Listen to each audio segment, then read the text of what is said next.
15ویں صدی کے اسپین میں ایک عورت ایسی بھی تھی جس نے اپنی تعلیم اور بصیرت کے ذریعے ایک چھوٹے گاؤں کے بچوں کے لیے پہلا اسکول قائم کیا اور لاکھوں بچوں کے لیے علم کا راستہ کھولا۔ یہ عورت ایک روشن خیال خاتون تھی جس نے ابتدائی عمر سے ہی کتابوں اور تعلیم کے اثرات محسوس کیے۔ اس نے اپنے علم کو محض ذاتی فائدے کے لیے استعمال نہیں کیا بلکہ اسے دوسروں کی خدمت میں لگایا۔ وہ سمجھتی تھی کہ علم وہ طاقت ہے جو انسان کو آزاد کرتی ہے اور ہر بچے کو یہ حق حاصل ہونا چاہیے کہ وہ تعلیم حاصل کرے۔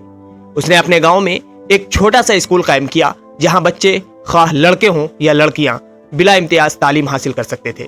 یہ اسکول ابتدائی طور پر چند درسی کتب، تختیاں اور چند استادوں کے ساتھ شروع ہوا، مگر اس کی بدولت گاؤں کے بچوں میں سیکھنے کا جوش پیدا ہوا اور والدین بھی تعلیم کی اہمیت کو سمجھنے لگے۔ اس عورت کی محنت اور لگن نے رفتہ رفتہ اثر ڈالنا شروع کیا۔ اس کے قائم کردہ اسکول کے اصول اور طریقہ تعلیم کو دیکھ کر قریبی گاؤں کے لوگ بھی اپنے بچوں کو تعلیم دلانے کے لیے اس کے پاس آنے لگے۔ اس اسکول نے نہ صرف بنیادی تعلیم فراہم کی بلکہ بچوں میں تحقیق، تنقیدی سوچ اور تخلیقی صلاحیتوں کو فروغ دیا۔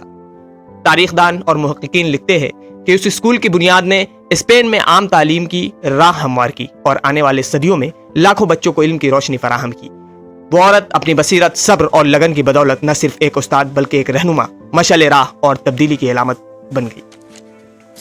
یہ واقعہ ہمیں یاد دلاتا ہے کہ تعلیم کی شروعات اکثر چھوٹے قدموں سے ہوتی ہے مگر ان کے اثرات نسلوں تک محسوس کیے جا سکتے ہیں۔ ایک عورت کی بصیرت اور خدمت خلق کی لگن نے نہ صرف ایک گاؤں بلکہ پورے خطے کے بچوں کے لیے روشنی کا دروازہ کھولا اور یہ ثابت کیا کہ علم کی طاقت معاشرے کو بدل سکتی ہے۔ اختتام پر یہی کہا جا سکتا ہے کہ اس عورت کی مثال آج بھی ہر استاد، والدین اور نوجوان کے لیے حوصلے اور رہنمائی کی علامت ہے۔